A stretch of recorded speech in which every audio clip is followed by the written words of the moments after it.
राधे राधे। आप सभी के राधे सखिया चैनल में स्वागत है। भगवान श्री हरि माता रानी राधा रानी से प्रार्थना करते हैं कि आप सब लोग अपने घर में सुरक्षित होंगे, सुखी होंगे और ठीक प्रकार से होंगे।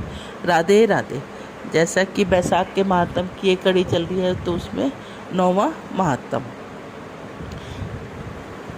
श्रीमन नारायण नारायण नारायण, लक्ष्मी नारायण नारायण नारायण, तुलसी नारायण नारायण नारायण, श्रीमन नारायण नारायण नारायण।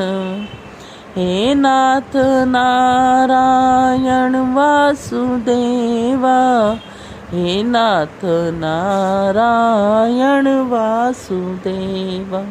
राधे राधे। 9वां अध्याय दक्ष प्रजापति यज्ञ विघ्नंस, इसका ये महात्म में बतलाया गया है।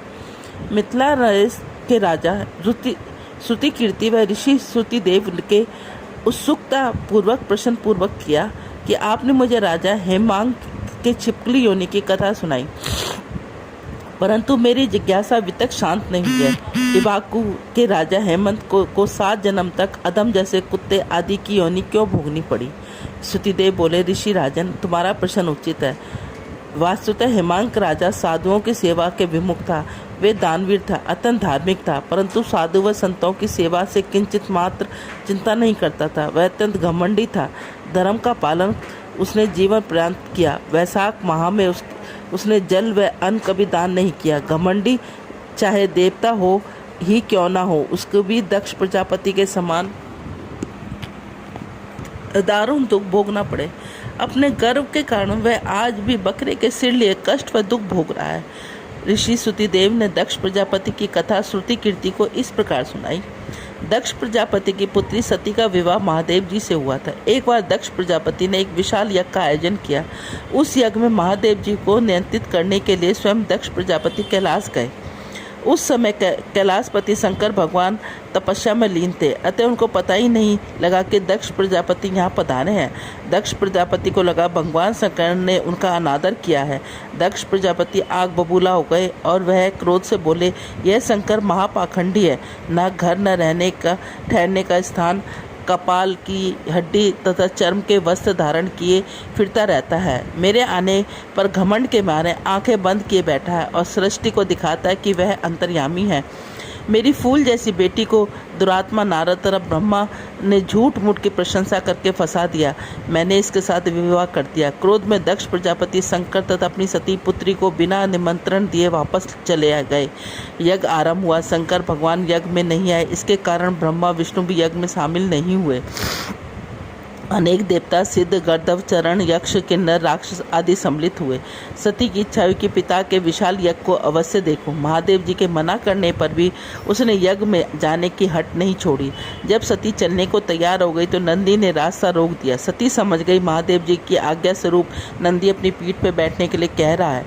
सती ने के साथ साथ भूत प्रेत आदि भी हो लिए। सती यज्ञ स्थल पर पहुंची। सभा में किसी ने भी सती का स्वागत नहीं किया। कोई भी सती से नहीं बोला। सती चुपचाप खड़ी यज्ञ को देखती रही। सती ने देखा यज्ञ में रुद्र शिव के नाम की आहुति नहीं दी गई। वह क्रोध में आग बबूला हो उठी और बोली, तुमने सारे जगत के रचयिता अविनाशी रुद्र मेरे पति शिव के नाम की आहुति नहीं दी। संभव है तुम्हारी सद्बुद्धि समाप्त हो गई है। सती की बात यक्ष तथा अन्य देवताओं को सुनकर अनसुनी कर दी। पूषा देवता खिलखिलाकर हंस पड़े। भृंगु देवता अपनी दाढ़ी पर हाथ फेरने लगे, मुख फाड़कर हंसने लगे। दक्ष प्रजापति भी महादेव की निंदा करने लगे। सती का मुख क्रोध से लाल हो गया। उनके होठ क्रोध बस फड़फड़ाने लगे। पति की निंदा सुनकर उनकी आंखों में आंसू भर गए। पश्चाताप स्वरूप यज्ञ वेदी की ओर भागी और देखते देखते विशाल यज्ञ की वेदी में कूद गई और धू धू करके जलकर राख हो गई। सती के इस प्रकार यज्ञ की वेदी में जलते ही चारों ओर हाहाकार मच गया। दक्ष प्रजापति तो ऐसे हो गए जैसे उनके शरीर का खून ही जलकर राख हो गया। वे लाचार, बेबस और असहाय यह दृश्य देख रहे थे। उनका सपने में भी यह आशा नहीं थी कि इतना बड़ा आनंद हो जाएगा, उनकी पुत्री सती जल मरेगी। शिव के गण व नंदी मात्र कर महादेव के चरणों में पहुंचे। शिव जी क्रोध से थरथर कांपने लगे। उनके पास ही पर्वत के ऊपर अपना सिर पटक दिया। उनकी जटाएं चारों ओर बिखर गई। तब शंकर भगवान का रौद्र रूप था। इस रौद्र रूप के फलस्वरूप उस स्थान पर बलवान शक्तिमान महाकाय वीरभद्र प्रकट हुआ। उसका रूप अति भयानक यमदूत के सदृश व सहस्त्र भुजाओं युक्त था। महादेव जी की आज्ञा पाकर वीरभद्र यज्ञशाला में पहुंचा तथा यज्ञ की वेदी तथा यज्ञशाला को तहस नहस कर दिया। भृंगु ऋषि की दाढ़ी उखाड़ दी।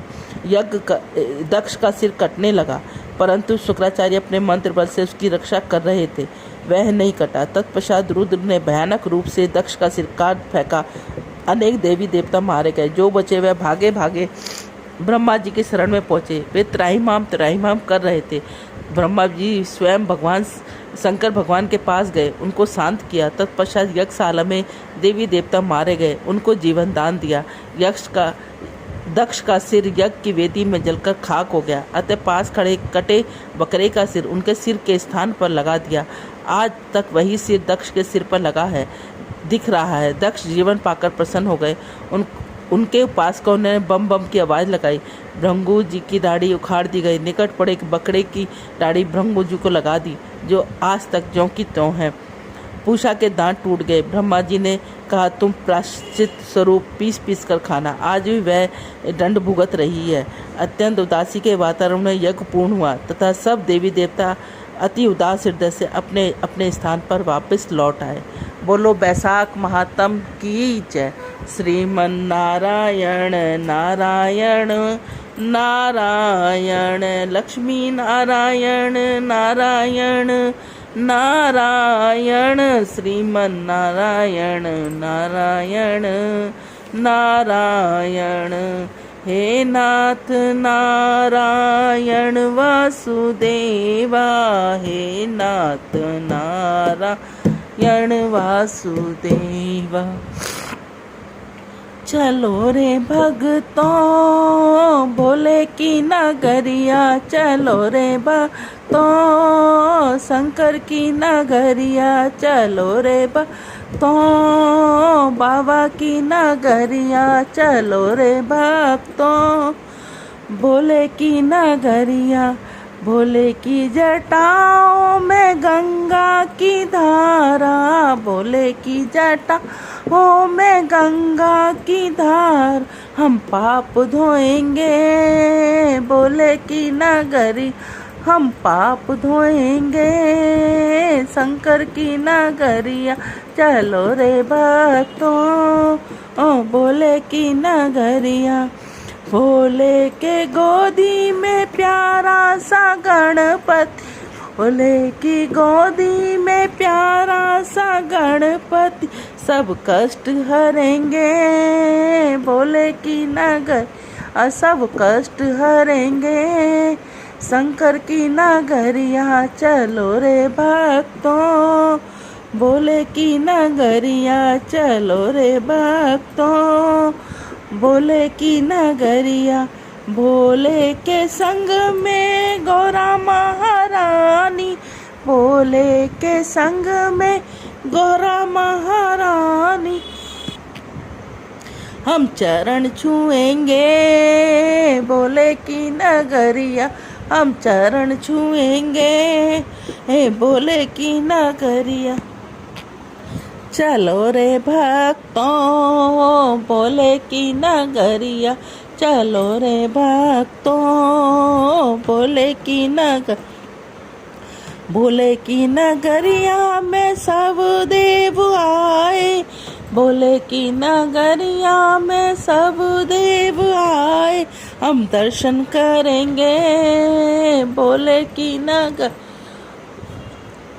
हम दर्शन करेंगे भोले की नगरिया।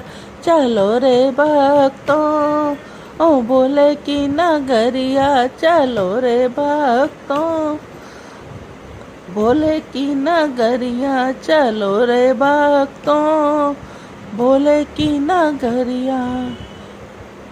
बोलो राधे राधे। यदि आप सब लोगों को हमारा चैनल अच्छा लगता है तो इसको लाइक करें, शेयर करें, सब्सक्राइब करें, और नए हैं तो इसको सब्सक्राइब ज़रूर करें बेल आइकॉन को ज़रूर दबाएं। बोलो राधे राधे।